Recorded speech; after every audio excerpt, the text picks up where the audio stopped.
ఉన్న బంగారాన్ని విడిపించి ఆ రోజు ఆన్లైన్ రేటుకే మేము కొంటాం. Sharma gold company. ప్రేక్షకులకు నమస్కారం. ప్రస్తుతం మనతో ఉన్నారు బ్రహ్మశ్రీ నానాజీ పట్నాయక్ గురువు గారు. ముందుగా ప్రేక్షకులందరికీ కూడా హనుమత్ జయంతి శుభాకాంక్షలు. అయితే ఈ హనుమత్ జయంతికి సంబంధించి చాలా సందేహాలు ఉన్నాయి కదా, ఒక్కసారి గురువుగారు మాటలు అడిగి తెలుసుకుందాం. నమస్కారం గురుగారు. శ్రీమాత్రే నమః.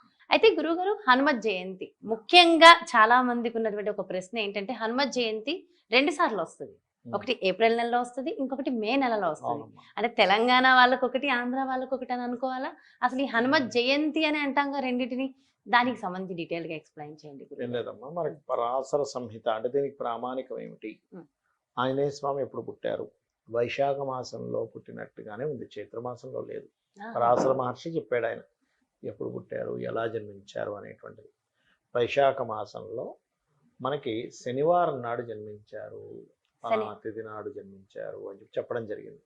అది కాకుండా మనకి అతను జన్మించినప్పుడు ఉన్నటువంటి ఒక వృత్తాంతం ఉంటుంది. జన్మించిన 6 రోజులకి అట్లా గ్రహణం ఉంది ఆ రోజు, దాని తర్వాత జన్మించిన 6 రోజులు.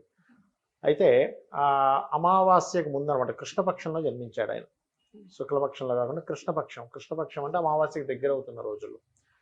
జన్మించినప్పుడు 6వ రోజు అంజనాదేవి ఆవిడ దర్భలు ఇవి తీసుకురావడానికి బయటకు వెళ్ళినప్పుడు తెల్లవారుజామున నిద్రలేస్తాడు ఆంజనేయ స్వామి. చెట్ల చాట నుంచి అప్పుడే శివుడు ఉదయిస్తున్నట్టుగా ఉంటే అదేదో పండులా కనబడి వెళ్తాడు ఆయన. ఎగురుకుంటూ వెళ్ళి ఆ ఫలాన్ని తీసుకుందామని వెళ్ళినప్పుడు అప్పుడు మరి గ్రహణం కదా, రాహు మింగుదామని వస్తుంటాడు అక్కడికి. రాహు మింగుదామని వచ్చినప్పుడు ఆ రాహుని పట్టుకుంటాడు ఈయన ఆంజనేయ స్వామి. పట్టుకుంటే అయ్యో నన్ను వదలవయ్యా వదలంటే కూడా అంత గట్టిగా పట్టుకునేసరికి ఆ చిన్న బాలుడు, ఆయన జన్మించినప్పుడు జంధ్యము, కుండలాలు వీటితో జన్మించాడు. కుండలాలతో జన్మించాడు, జంధ్యంతో జన్మించాడు ఆంజనేయ స్వామి. ప్రకాశవంతమైనటువంటిది. ఎందుకంటే అమ్మా, ఈ ఆంజనేయ స్వామి అందరిలాగా 9 నెలలు గర్భవాసం కాదు, 12 సంవత్సరాలు గర్భవాసం చేశాడు ఆంజనేయ స్వామి. పరాశర సంహితలో ఉంది. ఆ రకంగా రాహుని పట్టేసుకునేసరికి ఆయన మింగుదామని వచ్చాడు కదా. అంటే మన శాస్త్రాల పరంగా మనకేంటంటే షాడో అంటాం సైంటిఫిక్ పరంగా, కానీ మన శాస్త్రాల్లో ఏంటంటే రాహుకేతువులు మింగుతారు అంటూ ఉంటారు. అయితే అప్పుడు ఆ రాహు ఏం చేస్తుంటే ఆయన నుంచి వదిలించుకొని ఇంద్రుడి దగ్గరికి వెళ్ళి చెప్పడం జరుగుతుంది. చెప్పినప్పుడు ఆ యొక్క ఇంద్రుడు ఇదేదో అనుకొని ఆయన యొక్క అంటే ఆయన దగ్గరికి వెళ్ళి ఇంద్రుడిని కూడా కింద పడేస్తాడు. దాని తర్వాత ఒక గదతోని ఆంజనేయ స్వామి కొట్టగానే హనువు అంటారు, ఈ దవడని హనువు అంటారు. అది పగిలిందట, అంటే అప్పుడు దెబ్బ తగిలింది అంటారు. అలా తగిలినప్పుడు కింద పడిపోయినప్పుడు వాయుదేవుడు పుత్రుడు అంటారు కదా, వాయుదేవుడు పుత్రుడు కాబట్టి వాయువు కోపం వచ్చి అంతా స్తంభింపజేశాడు. అప్పుడు అయ్యయ్యో అలా ఏం చేయకని బ్రహ్మ వచ్చి ఆ యొక్క మరలా అతను పడిపోయినటువంటి ఆంజనేయ స్వామిని మళ్ళీ అతనికి శక్తినిచ్చి, మిగతా దేవతలందరూ ఆల్రెడీ సకల దేవతల శక్తులు ఉన్నటువంటిది ఆంజనేయ స్వామి, అందరి దేవతల యొక్క శక్తిని ఆయనకి ఇవ్వడం జరిగింది. ఇది ఎందుకంటే అమ్మా, ఈ వృత్తాంతాన్ని తలుచుకుంటేనే శని దోషాలు పోతాయి. అర్థమైందమ్మా?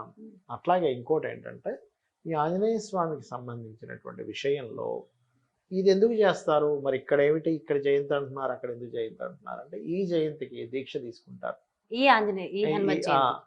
వైశాఖ మాసంలో వచ్చేటువంటి కల్లా కంప్లీట్ చేసుకుంటారు కొంతమంది. ఈ మధ్య కాలంలో దీక్షా కాలంగా తీసుకుంటారు, 40-41 రోజులు దాదాపు. అయితే కొంతమంది అక్కడికి 40 సమయానికి తీసుకోవడము, ఇంకొంచెం ఎక్కువ రోజులు ఉండడము, ఇట్లా కూడా తీసుకుంటారు. కాకపోతే ఒరిజినల్గా జన్మించినటువంటిది పరాశర సంహితలో చెప్పినటువంటిది మాత్రం వైశాఖ మాసంలోనే, చైత్ర మాసంలో కాదు. ఇది గుర్తుపెట్టుకోండి. కాకపోతే ఒకటి రోజు ఆంజనేయ స్వామి పూజ చేస్తున్నాం, ఇప్పుడు మళ్ళీ ఒకసారి చేసుకోవడం తప్పే లేదు. అయితే ఇప్పుడు వచ్చిన ఈ హనుమత్ జయంతి దీక్షా కాలం అదే రోజు పౌర్ణమి కూడా ఉంది. మరి ప్రత్యేకతలు ఏంటి, ఆ రోజు ఆచరించవలసిన నియమ నిష్టలు ఏంటి? ఏం లేదమ్మా, ఇప్పుడు ఒకటే గుర్తుపెట్టుకోండి, ఆంజనేయ స్వామి యొక్క జయంతి ఎప్పుడైనా వచ్చింది అనుకోండి, మనం చేయవలసింది ఏంటంటే రామనామమే. రామనామం కంటే గొప్పది కానీ రామనామాన్ని జపించిన దగ్గర ఆంజనేయ స్వామి ఉంటారట. మీరు కొన్ని కోట్ల రూపాయల బంగారాన్ని తీసుకొచ్చి అక్కడ పూజలు చేస్తున్నా, వేరే ఏం చేస్తున్నా ఆంజనేయ స్వామి అక్కడికి రాడు. కానీ రామనామం ఎక్కడైతే పలుకుతుంటామో అక్కడ ఆంజనేయ స్వామి తిరుగుతూ ఉంటాడు. సో ముందు రామనామం, దాని తర్వాత ఆంజనేయ స్వామి. మీరు ఆంజనేయ స్వామి పూజ, సువచ్చల ఆంజనేయ స్వామి యొక్క వ్రతం చేస్తుంటారు కొంతమంది. సువచ్చల ఆంజనేయ స్వామి కళ్యాణం చేస్తారు సువచ్చలతో. అది చేయించుకుంటే కూడా ఎవరికైనా కుజదోషాలు ఉంటాయనుకోండి, అవి తొలగిపోతాయి. ఈ పౌర్ణమికి చేస్తుంటారు కొంతమంది, అది అది చేసుకోవచ్చు. అదేవిధంగా ఆంజనేయ స్వామికి సింధూర లేపనం చేస్తూ ఉంటారు, దాని ద్వారా కూడా చాలా మటుకు శని దోషాలు తగ్గుతాయి. కాబట్టి ఏంటంటే ఆంజనేయ స్వామికి సంబంధించినటువంటి విషయాల్లో ఈ పౌర్ణమి రోజు చాలామంది ఏంటంటే ఉదయం నిద్రలేచినప్పటి నుంచి ఆంజనేయ స్వామి యొక్క లీలలు, ఆయన ఎట్లా ఆవిర్భవించాడు, శివుని ద్వారా ఆవిర్భావం జరిగింది. అంటే శివుడికి విష్ణుమూర్తి ఏం చేస్తారంటే ఈ కలియుగంలో అనేకమైనటువంటి మళ్ళీ ఇంకా ఇట్లాంటి రాక్షసులు వీళ్ళందరూ వస్తూనే ఉంటారు, స్వామి మీరు ఏదైనా మార్గం చూపించండి సకల దేవతలు అడుగుతారు. అడిగినప్పుడు ఆయనలో నుంచి ఒక తేజస్సును బయటికి తీసి, అదేవిధంగా శివుడి నుంచి తేజస్సును బయటికి తీసి, సకల దేవతల నుంచి తేజస్సు అంతా బయటికి తీసి ఒక తెల్లటి ముద్దలాగా ఈశ్వరుడికి ఇచ్చాడు.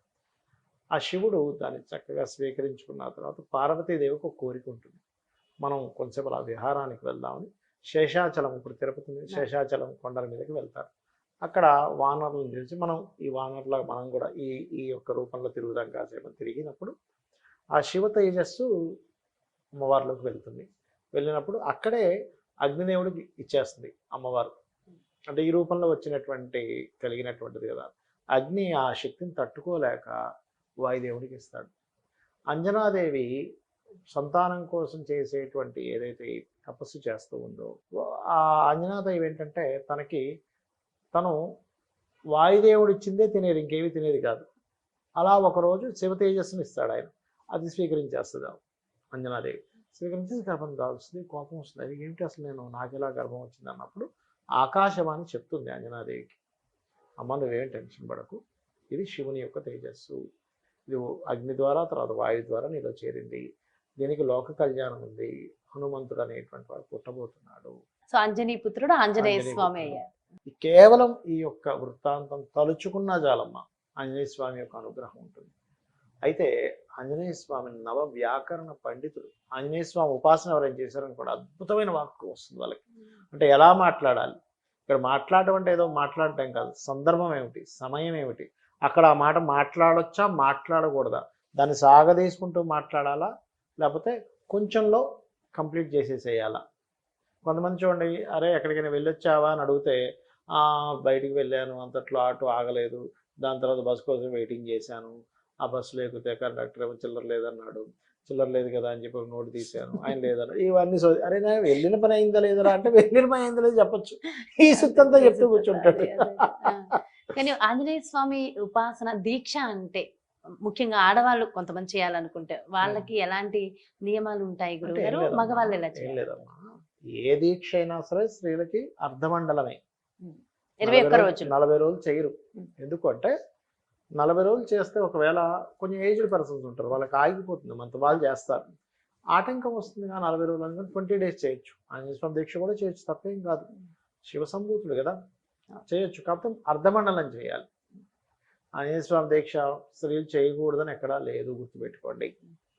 భక్తి ప్రధానం, ఖచ్చితంగా చేయొచ్చు. అయ్యప్ప స్వామి దీక్షలో ఎలాగో అయ్యప్ప స్వామి దీక్ష తీసుకున్నప్పుడు ఉదయం సాయంత్రం మనం చూడండి, పొద్దున్నే మనం నిద్రలేచి చక్కగా కాలకృత్యాలు తెచ్చుకుంటాం, 4 గంటలు లేచి చేసుకొని ఆంజనేయ స్వామి అష్టోత్తరాలు చదువుకుంటారు. సేమ్ అయ్యప్ప స్వామి దీక్షలో ఎలా అయితే పాటిస్తారో వాళ్ళు తీసుకునే ఆహార విషయాల్లో కానీ, వాక్కు విషయంలో కానీ, కోపం ఇంద్రియాలను జాగ్రత్తగా పెట్టుకోవడం కానీ, వీలైనంత మటుకు దీక్షల్లో ఎప్పుడు కూడా గురువు నేర్చుకుంటారు. గురువు నేర్చుకొని భగవత్ సంబంధించినవి, శాస్త్ర సంబంధించినవి వినాలి. రోజు ఏది ధర్మము, శాస్త్రాల్లో ఏమిటి, ఇవన్నీ వినాలి దీక్షలో. అంటే ఎంతసేపు దీక్ష అనగానే పొద్దున్నే మనం పూజ చేసాం, మన పని మనం చేసుకున్నాం, మళ్ళీ సాయంత్రం పూజ చేసుకున్నాం అంటే సరిపోదు. దీంతో పాటు ఇది కూడా చేయాలి. సాయంత్రం సమయంలో కొంచెం గురువుల దగ్గర కూర్చొని వాళ్ళ ద్వారా కొన్ని తెలుసుకొని భగవత్ సంబంధించినవి తెలుసుకుంటూ చేసుకుంటూ ఉన్నట్లయితే ఖచ్చితంగా వీరికి ఆ దీక్షా కాలంలో చాలామంది ఆంజనేయ స్వామి దీక్ష తీసుకున్నాక వాళ్ళు అంతకుముందు ఉన్నటువంటి స్థితి నుంచి బయటపడ్డాన్ని నేను చూసా. అయ్యప్ప స్వామి కానీ ఆంజనేయ స్వామి కానీ 100% మారుతుందమ్మా, డౌట్ లేదు. అంటే వీళ్ళు అనుభవించాల్సిన కర్మ ఈ దీక్షా కాలంలో వీళ్ళు నేల మీద నిద్రపోవడము, ఒంటిపూట భోజనం చేయడము, వాక్ శుద్ధిగా ఉంచుకోవడము, ఎవరి పట్ల కోప స్వభావం ప్రదర్శించకపోవడము, సాంసారిక సుఖాలకు దూరంగా ఉండడం, ఇవన్నీ చేశారుగా.